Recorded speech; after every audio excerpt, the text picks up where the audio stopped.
Now let's move on with the Nigerian Exchange Group PLC acquiring a substantial equity interest of 5% in the Ethiopian Securities Exchange as the Nigeria's oldest bourse looks to expand its capital market activities outside Nigeria into the rest of the continent.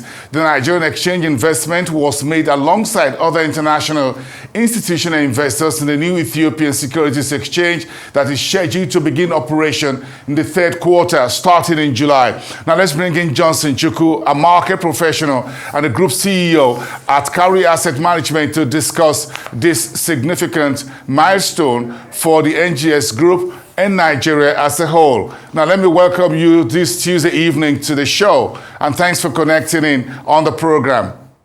Good evening, Chukwu. Thank you very much for making it on the show tonight. Let me begin by asking you this news on Monday that this Nigerian Exchange has made an institutional investment in the upcoming Stock Exchange of Ethiopia.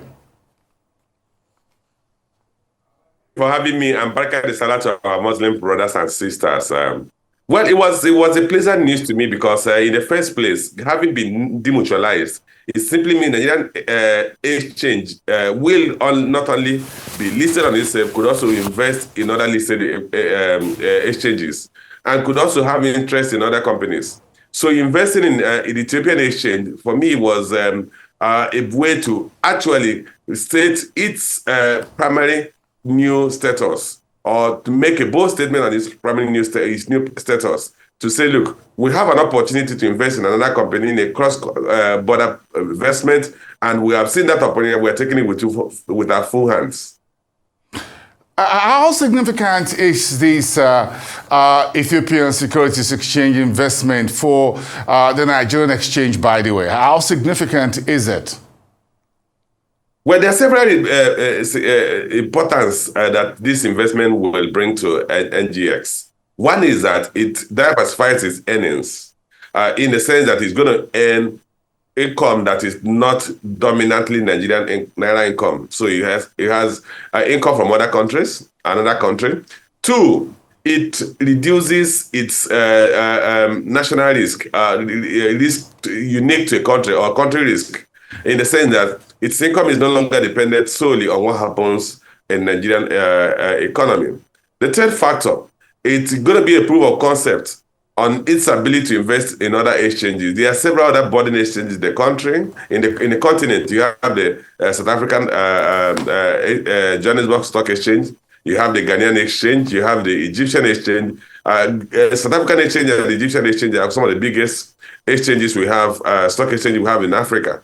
So there could be opportunities for them also to take positions in those exchanges. So it's going to be a proof of concept. So you have the issue of income diversification. You have the issue of country risk moderation. So you're earning income from other countries. You also have a proof of concept on its ability to invest in other exchanges globally. Well, you have the NGX as a demutualized exchange. That was about 2 years ago. So tell me about how these foreign investments in the stock market in Ethiopia, how does it play within the NGX New Horizon as a fully demutualized stock market? Okay, like I stated earlier, being a demutualized exchange, of course, it means NGX is listed on itself. And today, it has taken a strategic investment in Ethiopian exchange. So it's going to be a major investor in that exchange. Remember, it's not just investment in Ethiopian exchange that it has made. Previously, Nigerian Stock Exchange was a major investor in CSCS. NGS is still a major investor in CSCS. So it has another quoted company that is quoted on it that it has a major. It is a major investor. So going outside the country and investing in Ethiopian exchange, like I said, it's going to be testing the water. It's going to be a proof of concept. It's going to help it train its muscles and ability to invest in other exchanges globally. And then it's going to see an expansion in its stream of income. So its income is no longer dependent solely on what happens on NGX, on itself, on the volume of trades and income it earns on those trades. So you're going to earn income on trades that are done even in Ethiopian exchange. But beyond that is they have opportunity to invest in other countries, to have investment in other publicly quoted countries globally, not just in Africa. So I think he has this is the first time it would say that it has taken a bold step to state its or to claim or its new status as a demutualized exchange that is not only quoted on itself, that also invests in other a company that are quoted on it and invest in other exchanges quoted elsewhere. Interestingly, the NGX can invest in other exchanges. Is it possible that other exchanges could make similar investment in the NGX itself, because it's also a publicly quoted company with its own shares listed on its own trading platform? Yes, absolutely. I mean, today we have its stocks are traded on the floor of the exchange, and then investors are not restricted in terms of source of investment. In terms of the location or origin of the investor. So any investor, be it local investor or foreign investor, can also invest in NGX. Those investors could also include foreign exchanges that are looking for opportunities in Nigeria and opportunities in Africa. They could invest in NGX. So it's open, it's traded publicly, and there's no restriction on who the investors or shareholders of NGX could be. Do you think this is the way to go for African exchanges investing on each other? This is a new horizon, a manner of speaking, by the way, in which you have the stock exchange of one country in Africa investing in another exchange on the African continent, becoming a shareholder in such an exchange, which is outside your jurisdiction. Do you think this is what the whole connecting Africa together really is all about, or taking it to another level, as it were? Well, the way I look at it, it's the right thing to do, the right direction to take, but it's a long journey for some of the exchanges in Africa to take that. Some of the exchanges are very small. Most of the exchanges in Africa are not yet demutualized. They have to go through that demutualization process. One, they become shareholder-owned exchanges and not member-owned exchanges like Nigerian Stock Exchange used to be. So in that case, they become profit-oriented entities. And they have to go through that process of demutualization before they can be in position to take commercial decisions the way NGS has taken to invest in Ethiopian exchange.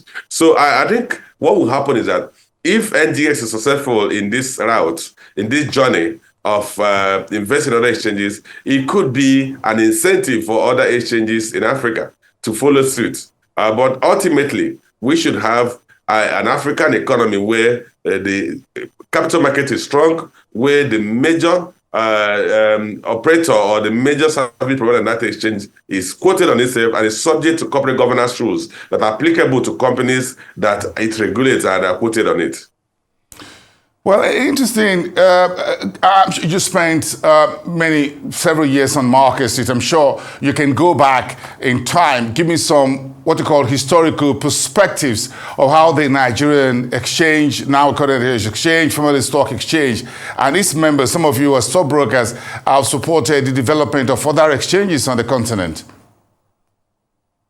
Well, Bosin, it's interesting if you want to go down memory lane when we used to have the call-over system. And there was a very riotous process. At that point, of course, there were not too many listed equities. And now we got to a point of electronic trading. We used to all go to booths within the exchange to trade. And now the booths, we still have the booths, but the booths have almost become irrelevant. Most people now trade at the comfort of their office or comfort of their home. So you have full electronic trading on the exchange. And then we moved on to direct cash settlement, where investors who trade can have their cash credited directly into their bank account instead of going through their stockbroker. So that way we eliminated instances where some brokers that we are not solvent, we are tempted to deal with, to mishandle the resources of the finances of their customers. So, and now we are talking of a demutualized exchange where the Nigerian Stock Exchange that used to be a member-owned exchange that was a non-for-profit organization has now become a commercially owned exchange that is listed on itself and is owned by shareholders and now subject to corporate governance. And today, anybody in the world can look at the Nigerian Exchange and know that it complies with the best corporate governance standards. And that will be an incentive for anybody to invest not only in the NGX, but also in companies that are traded on the floor of the NGX. And now we are going to the next level, which is that NGX has taking the bold step to invest in Ethiopian exchange. So it's a long route. If we have to chronicle it, it will take a whole day.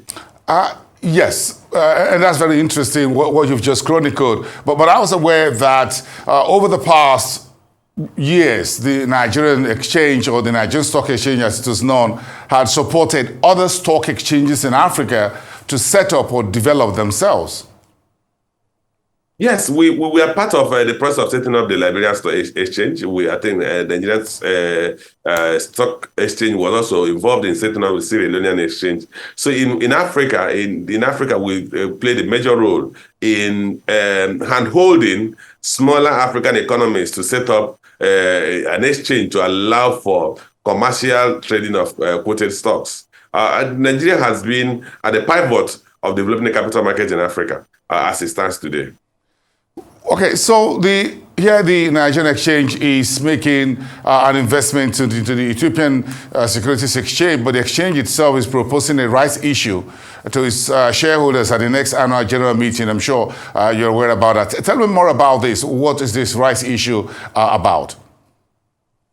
Well, the rights issue is basically to raise additional capital to support the operation of NGX.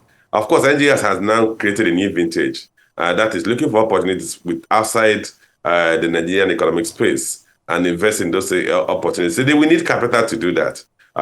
So the key thing is that they want to raise additional capital from existing shareholders, which also means that they are conscious of the fact that people might think the opportunities now that are before the NGX is very elaborate, very huge, and they don't want to reduce or have their percentage shareholding reduced or affected negatively. So the first option for shareholders is to raise the money themselves, only when they can't, that some of them may have to renounce their shares, and that will go to other investors. So but the key underpinning factor is there is now a compelling need for NGS to carry additional capital so that it can strongly and effectively look for these similar opportunities and take positions.